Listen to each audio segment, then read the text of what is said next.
नमस्कार, रीवा 24 के ताज़ा तरीन अंक के साथ मैं शैलेंद्र। सबसे पहले प्रमुख खबरें। सोशल मीडिया पर भगवान शिव के ऊपर आपत्तिजनक पोस्ट करने पर युवक गिरफ्तार। शहर काजी ने दरगाह गिराने की साजिश को लेकर पूर्व मंत्री और ठेकेदार पर लगाया आरोप। सिरमौर चौराहे में युवक की पत्थर से कुचलकर हत्या और 10 अगस्त को होने वाले राज्य स्तरीय सम्मेलन को लेकर प्रशासनिक तैयारियां शुरू। खबरों सहित अन्य खबरें विस्तार। सोशल मीडिया पर आपत्तिजनक पोस्ट डालने पर एक युवक के ऊपर पुलिस ने कार्रवाई की है। सोशल मीडिया पर युवाओं द्वारा तरह तरह की पोस्ट डाले जाते हैं। कुछ लोग रील्स बनाने में व्यस्त हैं, कुछ राजनीतिक पोस्ट डालते हैं और कुछ धार्मिक पोस्ट करते हैं। लेकिन कभी कभी भावनाओं में बहकर युवा कुछ ऐसी गलतियां कर देते हैं जिसका खामियाजा उन्हें भुगतना पड़ता है। ऐसी ही गलती एक नाबालिग ने की है, जिसने देव तालाब में हुए करंट हादसे के बाद भगवान शिव पर आपत्तिजनक पोस्ट की थी, जिसकी रिपोर्ट फूल थाने में दर्ज करा ली गई है। मामले को संज्ञान में लेकर युवक को अभिरक्षा में ले लिया गया है। रीवा 24 आपसे ये आग्रह करता है कि सोशल मीडिया का इस्तेमाल सही उद्देश्यों को लेकर करें। किसी भी प्रकार से धार्मिक भावनाओं के साथ खिलवाड़ करना आपके साथ साथ समाज को भी प्रभावित करता है। हाँ, एक आपत्तिजनक पोस्ट जो है भगवान शंकर जी के लिए उनने एक फ़ोटो डाल करके बयान किया है। उसके आधार पे जो है थाना गुड़ में अपराध पंजीबद्ध किया गया है और उस व्यक्ति को भी जो है पुलिस अभिरक्षा में ले ली।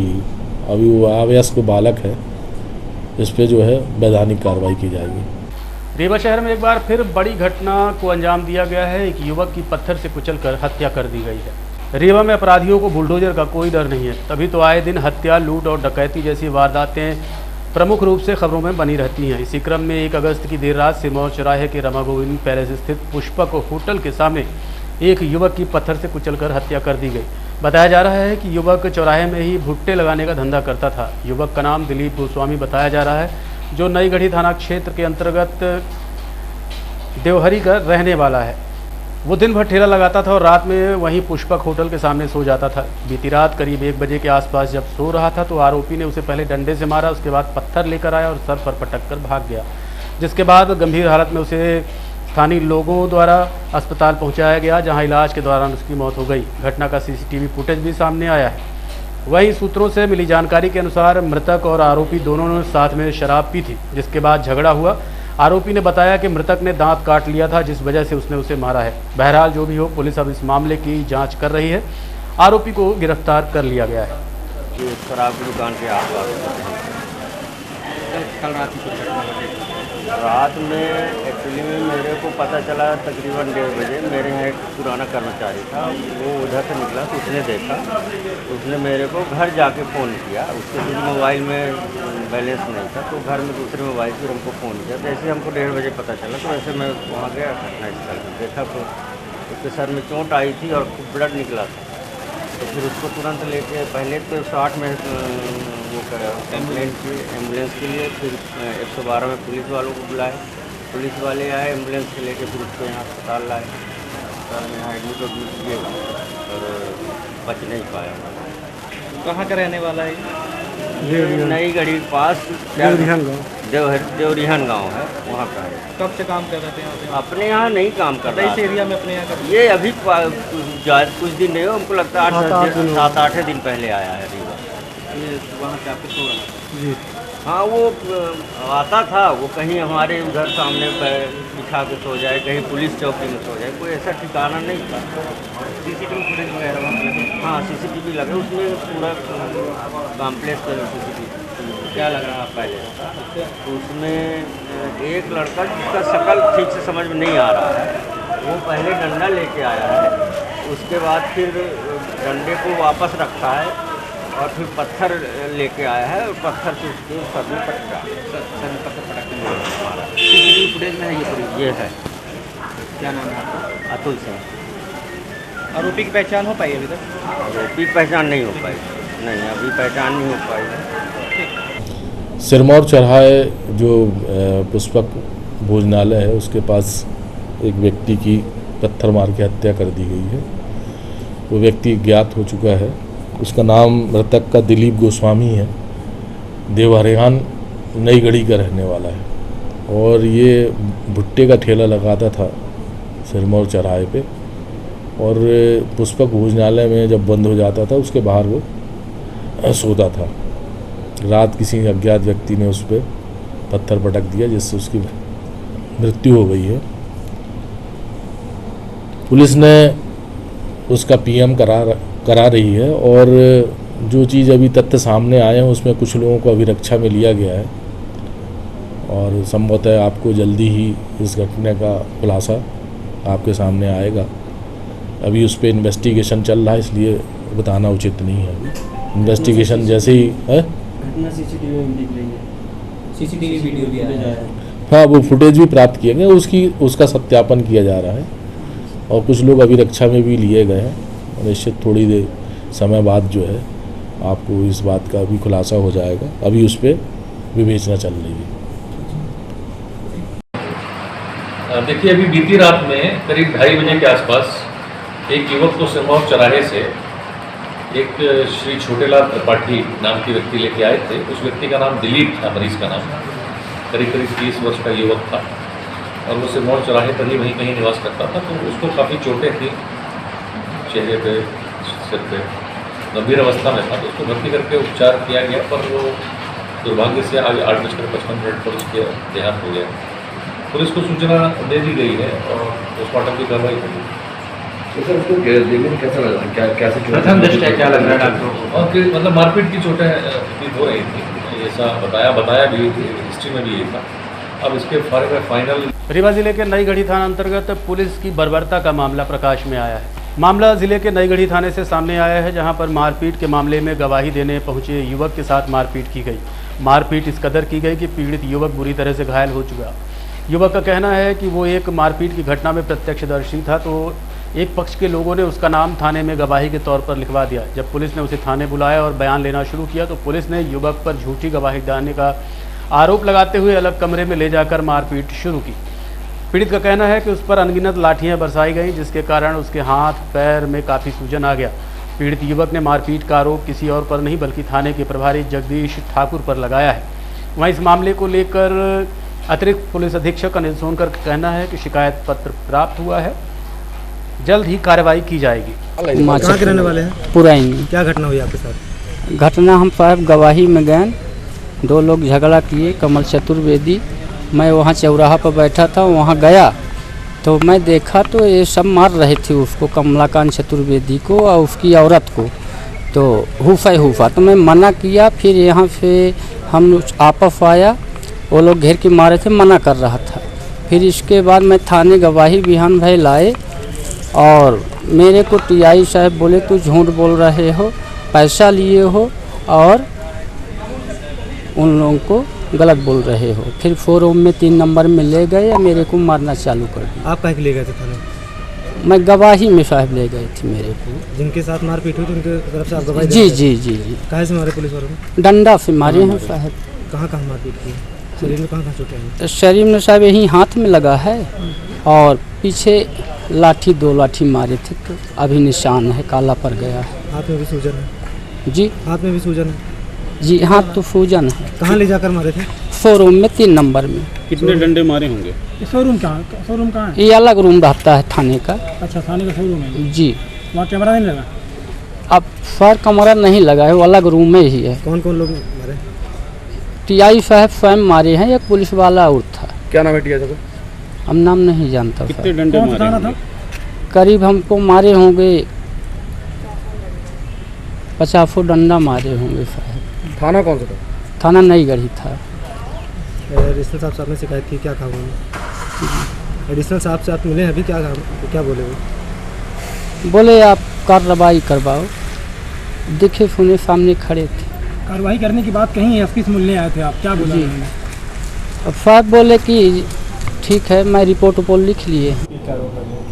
हाँ, एक सूचना अभी प्राप्त हुई है कि नई गढ़ी थाना प्रभारी जगदीश ने किसी को जो है अनाधिकृत रूप से मारपीट की है। ये संज्ञान में अभी बात आई है और आवेदक भी जो है रिपोर्ट करने आ रहे हैं, ऐसी सूचना प्राप्त हुई है।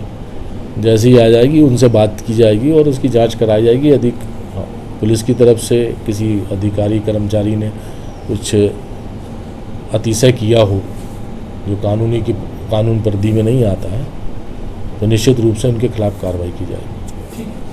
शहर काजी ने दरगाह गिराने की साजिश को लेकर पूर्व मंत्री और ठेकेदार को जिम्मेदार बताया है। रीवा में सैकड़ों वर्ष पुरानी दरगाह गिरने की कगार पर है। बारिश के चलते टीले में खड़ी दरगाह के नीचे मिट्टी धसकने लगी है, जिससे दरगाह का एक कोना भी धराशायी हुआ है। तकरीब 2 साल से दरगाह की सुरक्षा को लेकर आवाज़ उठाई जा रही थी, लेकिन इसके बाद भी जिला प्रशासन के साथ साथ स्थानीय जनप्रतिनिधि व कॉम्प्लेक्स का निर्माण करा रहे ठेकेदार मूक दर्शक बने हुए हैं और आखिर में ये दरगाह अपने गिरने की कगार पर पहुंच गई। मामले में रीवा शहर काजी ने दरगाह को गिराने का षड्यंत्र बताया है।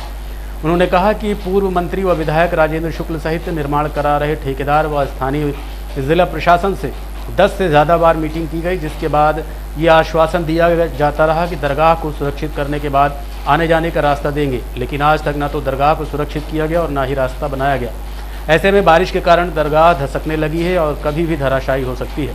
शहर काजी ने कहा कि अगर दरगाह शहीद होती है तो पूरी जिम्मेदारी जिला प्रशासन के साथ साथ पूर्व मंत्री व ठेकेदार की होगी। इधर मौके पर मौजूद लोगों ने दरगाह की क्षति होने पर FIR दर्ज करने की मांग की है।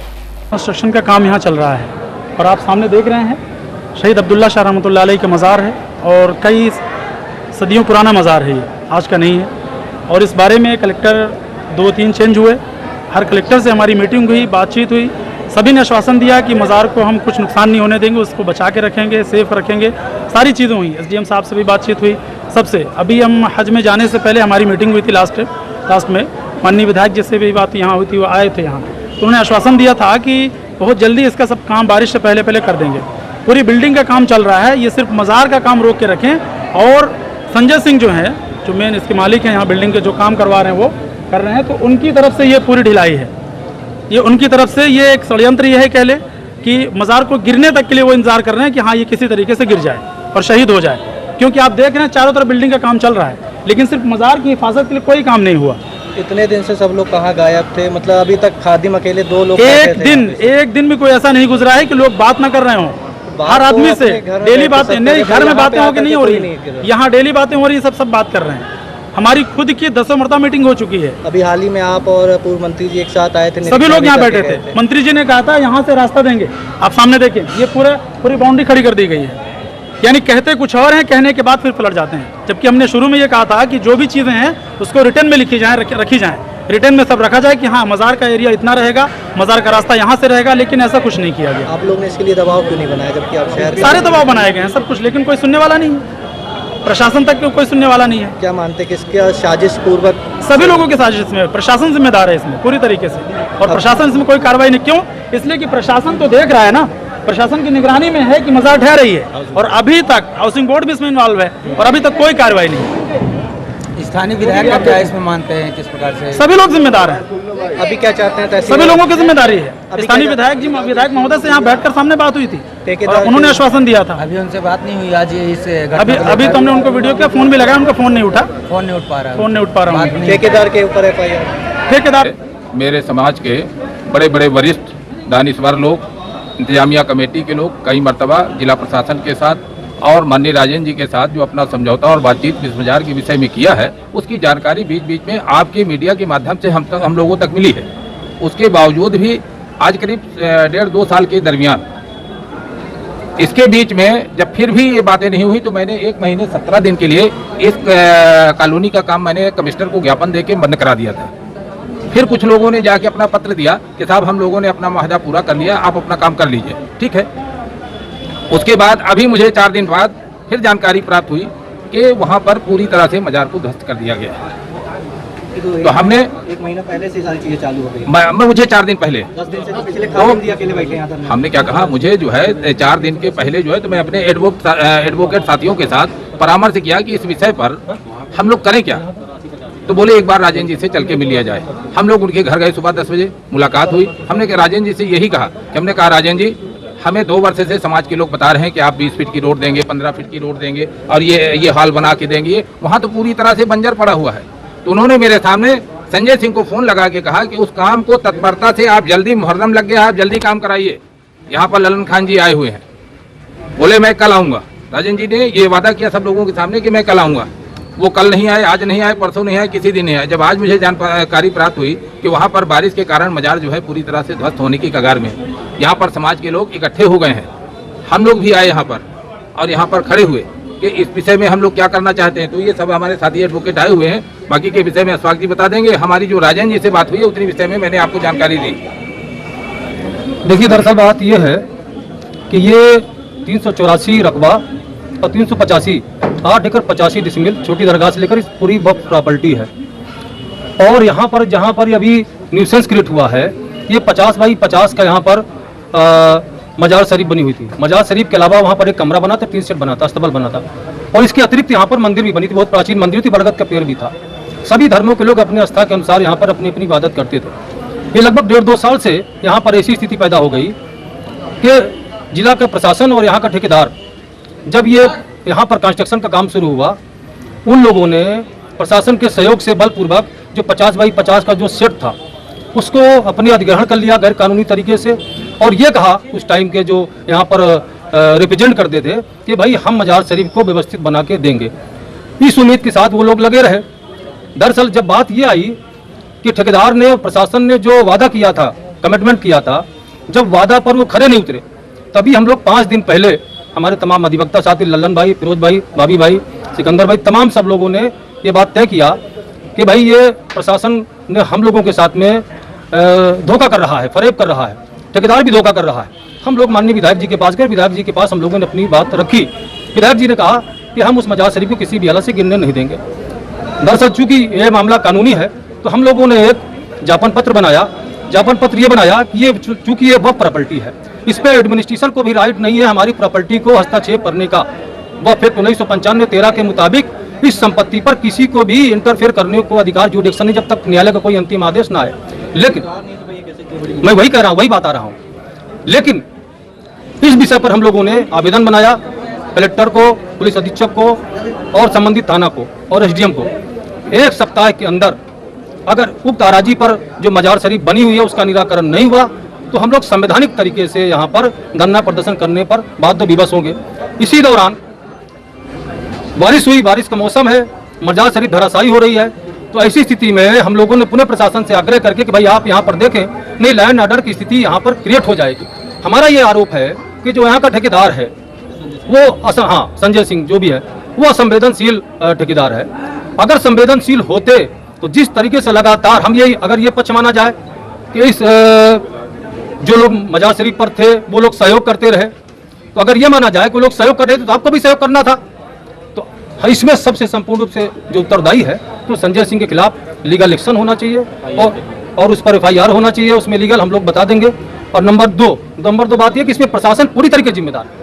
प्रशासन के साथ तो कुछ आप ही समाज के लोग थे। मेरा ये कहना है, हमें ऐसी जानकारी मिली थी कि कुछ तथाकथित बदमाश टाइप के लोग हैं जो मुस्लिम समाज को अपने आप को नेता कहते हैं। उन लोगों ने यहाँ पर जो दरगाह का मैनेजमेंट है उनसे मिलके और ठेकेदार से मिलके और ये कहा कि भाई इसको आप हटा दो, हम आपको ये कर देंगे, इसको हटा दो, आपको ये कर देंगे। अब वो जो तथाकथित बेईमान लोग हैं, हम ये जानना चाहते हो कहाँ गए। ये किसी की संपत्ति नहीं, वक्फ की संपत्ति है, सारे समाज की संपत्ति है, ये किसी पर्टिकुलर किसी की संपत्ति नहीं, इसलिए ऑन दी होल सारे समाज के लोग इसके अकाउंटेबिलिटी है। अभी तक कोई शासन की ओर से है? अभी तो आपके सामने प्रशासनिक अधिकारी यहाँ पर हैं। चर्चा ये हो रही कि हम उसको व्यवस्थित कराने बनवा रहे हैं। तो हमारा ये कहना है कि इसके लीगल एक्शन ले, नहीं हम लोगों ने प्रशासन को संज्ञान में बात लाई है लिखित रूप से, नहीं तो हम लोग संवैधानिक तरीके से इस पर हम लोग आंदोलन धरना प्रदर्शन करेंगे। अशफाक अहमद कराया गया, कलेक्टर मैडम को भी अवगत कराया गया, SDM साहब को भी, मगर कोई देख नहीं पा रहा है। यहाँ पे मजार का एक हिस्सा शहीद हो रहा है और अगर कुछ होता है जिसपे संजय सिंह और जो कंपनी उसको पर FIR होनी चाहिए, तो आस्था के साथ खिलवाड़ नहीं अच्छा है। अभी तक आप लोग कहाँ थे? इतनी लगातार कल सबकी बात चल रही है, हमारी काजी साहब की, कलेक्टर साहब से, मैडम से भी और SDM साहब से भी सबसे बात चल रही है। देख रहे हैं पानी का मौसम लगातार है, बात सबसे होती रही हमेशा। आज आश्वासन देते रहे मगर आज तक कुछ रोज आश्वासन देते रहे। क्या मानते साजिश पूर्वक इसके साथ कहीं ना कहीं गलत शासन कहीं ना कहीं इसमें मिला हुआ है। प्रशासन आज आस्था के साथ खिलवाड़ हो रहा है जो कि नहीं होना चाहिए, और यहाँ पे अगर ऐसा हो रहा है तो बिल्कुल गलत है। आस्था के साथ खिलवाड़ नहीं हो। पूर्व मंत्री जी से बात हुई थी, उन्होंने आश्वासन दिया था, आश्वासन सारा दिया था कि हम बनवा देंगे, ऐसा हो जाएगा, मगर कुछ भी हो नहीं पा रहा है यहाँ पे। तो इन पर अगर संजय सिंह कंपनी है तो उनके ऊपर FIR होनी चाहिए। देखते रहिए Rewa 24 news, city cable network. मिलते हैं छोटे से ब्रेक के बाद। Pentium point group of institutions, a key to success. जी हाँ, Pentium point group of institutions, जहां पर आपको मिलते हैं BA LLB 5 year full time program, LLB 3 year full time program bar council of India से मान्यता प्राप्त हैं। MBA के 2 year full time program AICTE new Delhi से मान्यता प्राप्त हैं। Pentium point college of pharmacy T pharma 2 year full time programme PCI New Delhi द्वारा मान्यता प्राप्त। पेंटियम पॉइंट टेक्निकल कॉलेज में स्नातक व स्नातकोत्तर के सभी पाठ्यक्रम संचालित हैं, जिनमें प्रवेश प्रारंभ है। हमारा कॉलेज कोड है P500। याद रखिए, सामान्य वर्ग BPL कार्ड धारकों को शिक्षण शुल्क में छूट व SC ST OBC छात्रों को मध्य प्रदेश शासन के नियमानुसार छात्रवृत्ति। आप संपर्क कर सकते हैं हमारे हेड ऑफिस में, जो है हेडगेवार नगर रेडियो कॉलोनी के सामने रीवा, और कॉलेज कैंपस में जो है करहिया सिमरिया रोड और हरदी सिमरिया रोड रीवा में। अधिक जानकारी के लिए हमारे फ़ोन नंबर पर संपर्क कर सकते हैं। हमारा फ़ोन नंबर है 07662438035। मोबाइल नंबर पर भी संपर्क किया जा सकता है, जो है 9992084339। रीवा जिला अंतर्गत गुड़ विधानसभा क्षेत्र के विधायक नागेंद्र सिंह ने क्षेत्र में विकास पर्व के अवसर पर निर्माण कार्यों का भूमि पूजन व लोकार्पण कर कई गांवों को सौगात दी है। बारिश के बाद भी लोगों में विकास कार्य को हो रहे हैं। लोकार्पण व भूमि पूजन कार्यक्रम के दौरान उत्साह दिखा। विधायक ने आज 5 गांवों को विकास की सौगात दी है। सबसे पहले विधायक नागेंद्र सिंह ने चौड़ियार गांव पंचायत पहुंचकर 2 प्रमुख PCC सड़कों का भूमि पूजन व लोकार्पण किया, जिसकी लागत क्रमशः 2,18,000 व 4,79,000 रुपये है। इसके बाद ग्राम पंचायत गेरुई पहुंचकर 2,45,000 की रुपये से बनने वाली PCC रोड का भूमि पूजन किया। उसके बाद गुरगांव ग्राम पंचायत में मुद्रिका पटेल के घर के पास से गणेश चौराहा की ओर बनने वाली नाली निर्माण का भूमि पूजन किया। इसके बाद विधायक नागेंद्र सिंह ने माध्यमिक शाला भवन के शेष बचे कार्य व नाली निर्माण का लोकार्पण बुड़वा गांव पंचायत पहुंचकर किया, जिसकी लागत क्रमशः 4,10,000 रुपये है। उसके बाद बरहदी गांव पहुंचकर 5,96,000 रुपये लागत से बनने वाले स्वास्थ्य केंद्र का लोकार्पण किया।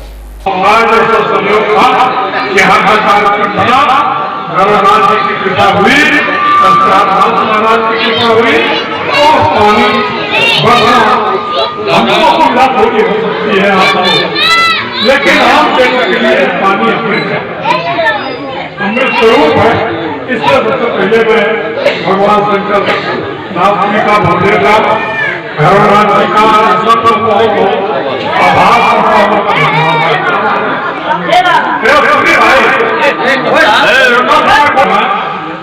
देखते रहिए Rewa 24 news city cable network. मिलते हैं छोटे से ब्रेक के बाद। हड्डी जोड़ एवं रीढ़ रोग तथा स्त्री रोग एवं प्रसूति रोग का इलाज एक ही छत के नीचे। विघ्नहर्ता hospital and trauma centre, hotel landmark के पास, रतहरा, रीवा। डॉक्टर संतोष सोनी, पूर्व चिकित्सक, बॉम्बे हॉस्पिटल, मुंबई। हड्डी जोड़ एवं रीढ़ रोग विशेषज्ञ, छोटे चीरे एवं दूरबीन विधि द्वारा हाथ तथा पैर की हड्डियों का ऑपरेशन। गठियाबात, जटिल एवं बिगड़े हुए फ्रैक्चर का बेहतर इलाज करते हैं डॉक्टर संतोष सोनी। विघ्नहर्ता हॉस्पिटल ट्रॉमा सेंटर में ही स्त्री एवं प्रसूत रोग विशेषज्ञ डॉक्टर शैलजा सोनी भी उपलब्ध हैं, जिनकी देखरेख में नॉर्मल डिलीवरी, सिजेरियन ऑपरेशन एवं बच्चेदानी से संबंधित ऑपरेशन की बेहतर सुविधा। संतानहीन दंपत्ति तत्काल संपर्क करें। विघ्नहर्ता hospital and trauma centre, hotel landmark के पास, रतहरा, रीवा। सुविधाजनक एवं सफल इलाज हेतु आज ही संपर्क करें। विघ्नहर्ता hospital and trauma centre, hotel landmark के पास, रतहरा, रीवा। मोबाइल नंबर 7828781983 अथवा 8462956774 पर। पूर्व विधायक लक्ष्मण तिवारी ने सिरमौर क्षेत्र में कैबिनेट बैठक का आयोजन किया, जिसमें कई आवश्यक मुद्दों को लेकर चर्चा की गई। सिरमौर क्षेत्र में लक्ष्मण कैबिनेट की प्रथम बैठक संपन्न हुई, जिसमें सिरमौर क्षेत्र को उपेक्षा से उबारने समूह के सदस्यों को आवश्यक दिशा निर्देश दिए गए। मुख्य रूप से बरदाहा घाटी के टनल निर्माण, डभौरा रेलवे स्टेशन को आधुनिक सुविधा युक्त बनाने, आवारा गोवंश को सुरक्षित करने तथा पशुपालकों से गोबर खरीदी, इसके अलावा बिजली, पानी, सड़क, शिक्षा, चिकित्सा आदि मुद्दों पर विमर्श किया गया।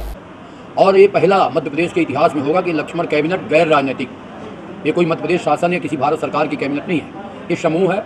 ज़रूरत इसलिए पड़ी कि हमको जगह जगह सेक्टरों में, गैर तमाम जोनों में इसकी व्यवस्था सुधारने और बनाने के लिए जो हमारे उद्देश्य हैं कि गोबर प्लांट, गोबर खरीदी, विंध्य प्रदेश और अनेक जो हमारी कठिनाइयाँ हैं और सिरमौर विधानसभा क्षेत्र में जो तमाम तरह का जो वातावरण गड़बड़ कर रहे हैं, तो ये पूरे क्षेत्र के हर 5 गांव के बीच के एक लोग हैं।